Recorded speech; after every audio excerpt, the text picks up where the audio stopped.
ओम शांति। बाबा हम बच्चों को समझाते हैं याद में रहने की पूरी प्रैक्टिस करना है। याद में रहना क्यों ज़रूरी है, याद की प्रैक्टिस बाबा कहते क्यों करना चाहिए, क्योंकि अंतिम समय में एक बाप ही याद आए, दूसरा कोई भी याद ना आए। देह और देह के संबंधों को भूलने के लिए बाबा हमें याद की प्रैक्टिस कराते हैं। याद ही हमारा मूलाधार है। जितना जितना हम याद का अभ्यास करते रहेंगे उतना बाबा की स्मृति आएगी और देवभान दूर चला जाएगा। बाबा कहते हैं दूसरी बात हम बच्चों को समझा रहे हैं तकदीरवान बनने की बात। बाबा कहते हैं तकदीरवान बच्चे वो हैं जो बाबा की श्रीमत का पालन करते हैं। और बाबा की श्रीमत है कि बच्चे सवेरे उठ कर के विशेष रूप से याद का अभ्यास करो, क्योंकि सवेरे का समय जो है वो बहुत शक्तिशाली होता है। इसलिए कहा जाता है सवेरे सवेरे उठेंगे तो कितनी प्राप्तियों से भरपूर होंगे। इस तरीके से बाबा हम बच्चों को समझाने दे रहे हैं। तो सुनते हैं बाप दादा के 6 अक्टूबर 2023 में साकार बाबा के महावाक्यों में बाबा ने सार में कहा, मीठे बच्चे याद में रहने की ऐसी प्रैक्टिस करो जो अंत में एक बाप के सिवाय दूसरा कोई भी याद ना आए। प्रश्न में किस एक श्रीमत को पालन करने से तुम बच्चे तकदीरवान बन सकते हो। उत्तर में बाप की श्रीमत है बच्चे नींद को जीतने वाले बनो। सवेरे का समय बहुत अच्छा होता है, उस समय उठकर मुझ बाप को याद करो तो तुम बख्तावर बन जाएंगे। अगर सवेरे सवेरे उठते नहीं हैं तो जिन सोया तिन खोया। सिर्फ सोना और खाना यह तो गंवाना है, इसलिए सवेरे उठने की आदत डालो। गीत बजा है तूने रात गवाई सो के। ओम शांति। ये कहानी बच्चों प्रति है। बाप कहते हैं बच्चे खाना और सोना यह कोई लाइफ नहीं, जबकि तुम बच्चों को यह अविनाशी ज्ञान रत्नों का दान मिल रहा है। झोली भर रही है, फिर सोना और खाना ये तो गंवाना है। सवेरे उठने की बड़ी महिमा है, भक्ति मार्ग में भी ज्ञान मार्ग में भी, क्योंकि सवेरे के समय बहुत शांति रहती है। आत्माएं सब अपने स्वधर्म में रहती है, आज शरीरी होकर विश्राम पाती है। उस समय याद बहुत रहती है। दिन में तो माया का धम्मचक्र रहता है, यह एक ही टाइम अच्छा है। अभी हम कौड़ी से हीरे जैसा बन रहे हैं। बच्चों को बाप कहते हैं तुम हमारे बच्चे हो, हम तुम्हारे बच्चे हैं। बाप बच्चा बनता है यह भी समझने की बात है। बाप अपने बच्चों को वर्षा देते हैं। वैसे मैं सौदागर तो हूँ ही, तुम्हारा कौड़ी जैसा तन मन ये सब बर्थ नॉट ए पेनी है। वह पुराना तुम्हारा सब कुछ लेकर फिर तुमको दे देता हूँ कि ट्रस्टी होकर संभालो। तुम जन्म बाय जन्म गाते आए हो, कुर्बान जाऊंगी बलिहार जाऊंगी, हमारा तो एक दूसरा ना कोई, क्योंकि सजनियाँ तो सब हैं, तो एक ही साजन को याद करेंगी। देह सहित सब संबंधों को भूलते भूलते एक की ही इतनी याद रहे जो अंत में ना ये शरीर ना और कोई याद आए। इतनी प्रैक्टिस करनी है। सवेरे का समय बड़ा अच्छा है। तुम्हारी ये सच्ची सच्ची यात्रा है। वह तो जन्म बाय जन्म यात्राएं करते आए, लेकिन मुक्ति को तो पाया नहीं, तो झूठी यात्रा हुई ना। यह है रूहानी और सच्ची मुक्ति और जीवन मुक्ति की यात्रा। मनुष्य तीर्थों पर जाते हैं तो अमरनाथ बद्रीनाथ याद रहते हैं ना। खास 4 धाम रहते हैं। तुमने कितने धाम किए होंगे, कितनी भक्ति की होगी, आधा कल्प करते आए हो। अब इन बातों को कोई भी जानते ही नहीं। बाप ही आकर लिबरेट करके फिर गाइड बन साथ ले जाते हैं। कितना वंडरफुल गाइड है, बच्चों को ले जाते हैं मुक्ति जीवन मुक्ति धाम। ऐसा गाइड कोई होता नहीं। सन्यासी लोग सिर्फ मुक्ति धाम कहेंगे, जीवन मुक्ति अक्षर उनके मुख से निकलेगा नहीं। उसको तो वे काग विष्टा समान अल्पकाल का सुख समझते हैं। तुम बच्चे जानते हो बाप है जो खरता सुख करता। हे माता पिता, जबकि जब हम बालक बनते हैं तो हमारे सब दुख दूर हो जाते हैं। आधा कल्प हम सुखी बन जाते हैं। यह तो बुद्धि में रहता है ना, परंतु धंधे आदि में जाने से भूल जाते हैं। सवेरे उठते नहीं हैं तो जिन सोया तिन खोया। तुम जानते हो बरोबर हमको हीरे जैसा जन्म मिला है। अब भी अगर नींद में से सवेरे नहीं उठेंगे तो समझेंगे ये बख्तावर नहीं है। सुबह को उठकर मोस्ट बिलवेड बाप को न साजन को याद नहीं करते हैं। आधा कल्प से साजन बिछड़ा है और बाप को तुम सारा कल्प भूल जाते हो। फिर भक्ति मार्ग में तुम साजन के रूप में व बाप के रूप में याद करते हो। सजनी साजन को भी याद करती है, उनको फिर बाप भी कहा जाता है। अभी बाप सम्मुख है तो उनकी श्रीमत पर चलना पड़े। श्रीमत पर अगर नहीं चलते तो ये गिरे। श्रीमत अर्थात शिव बाबा की मत, ऐसे नहीं। हमको क्या पता किसकी मत मिलती है। समझना चाहिए इनकी मत का भी वह रिस्पॉन्सिबल है। जैसे लौकिक रीति बच्चों का बाप रिस्पॉन्सिबल है, सन सोच फादर। ये ब्रह्मा तन भी फादर का शो करता है। मुरब्बी बच्चा है। बहुत अच्छे अच्छे बच्चे हैं जो यह नहीं जानते कि हम किसकी मत पर चलते हैं, कौन डायरेक्शन देते हैं। बाबा को तो याद नहीं करते, सवेरे उठते नहीं, याद नहीं करते तो विकर्म भी विनाश नहीं होते। बाबा बतलाते हैं इतनी मेहनत करता हूँ तो भी कर्म भोग चलता रहता है, क्योंकि एक जन्म की तो बात नहीं है ना, अनेक जन्मों का हिसाब किताब है, डायरेक्शन मिला हुआ है। इस जन्म के भी पाप बतलाने से आधा कट सकता है। यह तो बाप कहते हैं, मैं जानता हूँ और धर्मराज जानते हैं। बाप पाप बहुत किए हुए हैं। धर्मराज गर्भ जेल में सजा देते आए हैं। अभी तो तुम पुरुषार्थ कर विकर्म विनाश करते हो तो फिर गर्भ महल मिलता है। वहाँ तो माया होती नहीं जो मनुष्य को पाप करावे और सजा खानी पड़े।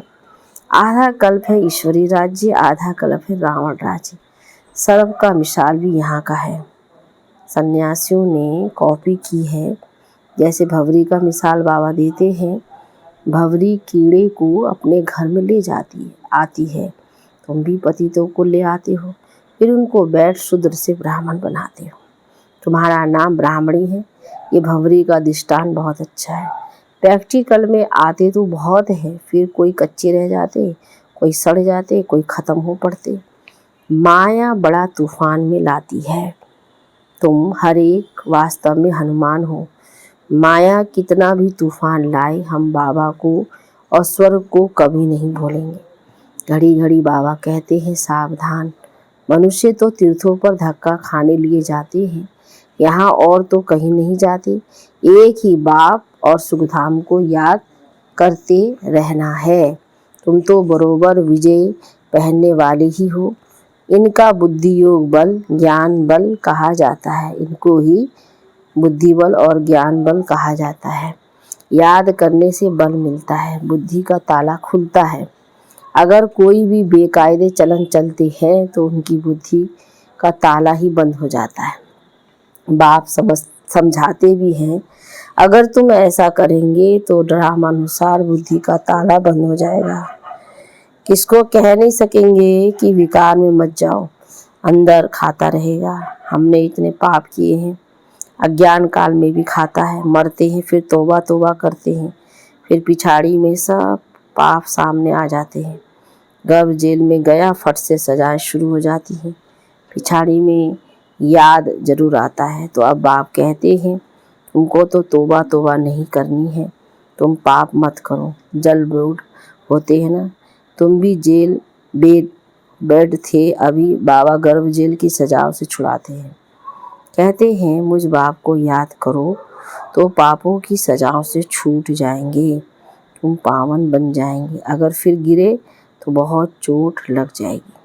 अशुद्ध अहंकार है पहले, फिर है काम क्रोध। काम महाशत्रु है, यह तुमको आदि मध्य दुख देते हैं आए हैं। तुम आधा मध्य अंत सुख के लिए पुरुषार्थ करते हो, तो पूरा पुरुषार्थ करना चाहिए।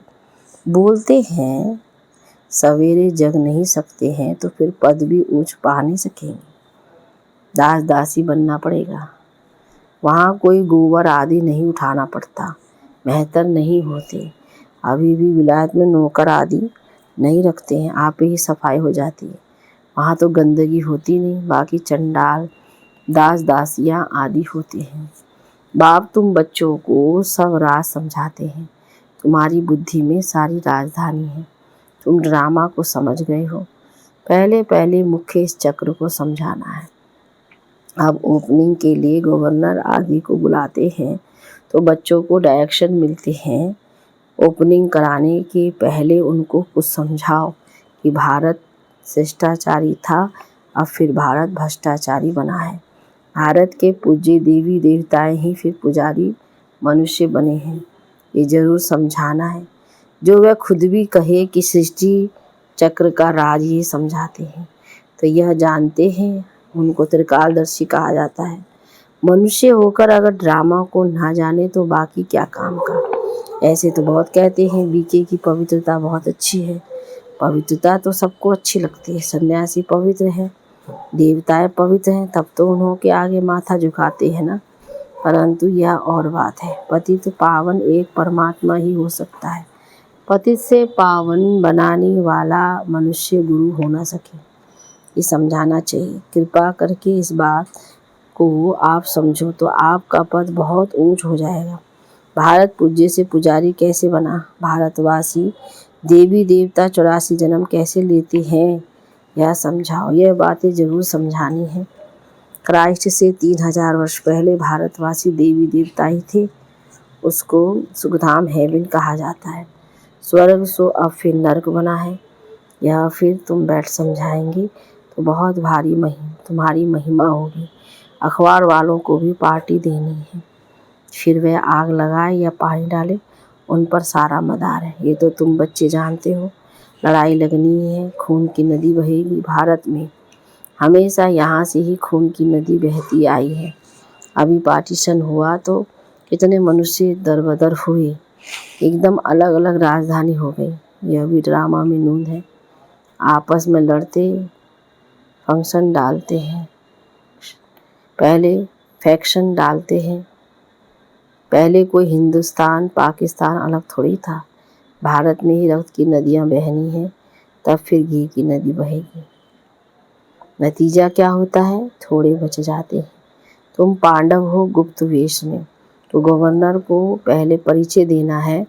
जिसके पास जाना होता है उनकी पहले महिमा की जाती है, परंतु उन्हों के लिए क्या लिखा हुआ हो यह राज तुम ही जानो। वह थोड़ी समझते हैं कि यह मेरी तृष्णा के समान राज्य है। ड्रामा अनुसार उन्हों के भी अपने प्लान्स बनते ही हैं। महाभारत में दिखाते हैं प्रलय हो गई, अब महाप्रलय तो होती नहीं। तुम बच्चों के अंदर सृष्टि चक्र का ज्ञान हर वक्त गूंजना चाहिए। पहले तो ये समझे कि इन्हों को शिक्षा देने वाला कौन है, तब समझे बरोबर हम भी तो शिव के बच्चे हैं, प्रजापिता ब्रह्मा के भी बच्चे हैं। ये सिजरा है, प्रजापिता ब्रह्मा है, ग्रेट ग्रेट ग्रैंडफादर। मनुष्य सृष्टि का बड़े तो ब्रह्मा हो गया ना। शिव को ऐसे नहीं कहेंगे, उनको सिर्फ फादर कहेंगे, ग्रेट ग्रेट ग्रैंडफादर ये टाइटल हो गया प्रजापिता ब्रह्मा का। जरूर ग्रेट मदर ग्रेट चिल्ड्रन भी होंगे। तुम बच्चों को यह सब समझाना है। शिव है सभी आत्माओं का बाप, ब्रह्मा द्वारा सृष्टि रचते हैं। तुम जानते हो हमारी फिर कितनी बिरादरियां निकलती हैं। गवर्नर को समझाना चाहिए कि ऐसी एग्जीबिशन तो कोने कोने में करानी चाहिए। आप प्रबंध करा के दो, हमको तो देखो 3 पैर पृथ्वी के भी नहीं मिलते और फिर हम विश्व के मालिक बन जाते हैं। तुम प्रबंध करके दो तो हम भारत को स्वर्ग बनाने की सेवा करें। तो ऐसे वह तुमको थोड़ी मदद देंगे तो भी सब उनको कहने लग पड़ेंगे कि गवर्नर भी ब्रह्मा कुमार बना है। अच्छा, मीठे मीठे सिकिला दे बच्चों प्रति माता पिता बाप दादा का याद प्यार और गुड मॉर्निंग। रूहानी बाप की रूहानी बच्चों को नमस्ते, रूहानी बच्चों की रूहानी बाप दादा को गुड मॉर्निंग। नमस्ते बाबा, नमस्ते। धारणा के लिए मुख्य सारणी। पहली पॉइंट, कौड़ी जैसा तन मन धन जो भी है उसे बाप पर कुर्बान कर फिर ट्रस्टी होकर संभालना है, ममत्व निकाल देना है। दूसरे पॉइंट में, सवेरे सवेरे उठ बाप को प्यार से याद करना है। ज्ञान बल और बुद्धि योग बल से माया पर विजय पानी है। वरदान में, दृष्टि द्वारा शक्ति लेने और शक्ति देने वाले महादानी वरदानी मूर्त भव। विस्तार, आगे चलकर जब वाणी द्वारा सेवा करने का समय व सरकमस्टांस नहीं होगा तब वरदानी महादानी दृष्टि द्वारा ही शांति की शक्ति, प्रेम, सुख व आनंद की शक्ति का अनुभव करा सकेंगे। जैसे जड़ मूर्तियों के सामने जाते हैं तो चेहरे द्वारा वाइब्रेशन मिलते हैं, नैनों से दिव्यता की अनुभूति होती है। तो आपने जब चैतन्य में ये सेवा की है तब जड़ मूर्तियाँ बनी हैं। इसीलिए दृष्टि द्वारा शक्ति लेने और देने का अभ्यास करो, तब महादानी वरदानी मूर्त बनेंगे। स्लोगन में, फीचर्स में सुख शांति और खुशी की झलक हो तो अनेक आत्माओं का फ्यूचर श्रेष्ठ बना सकते हो। ओम शांति, ओम शांति, ओम शांति।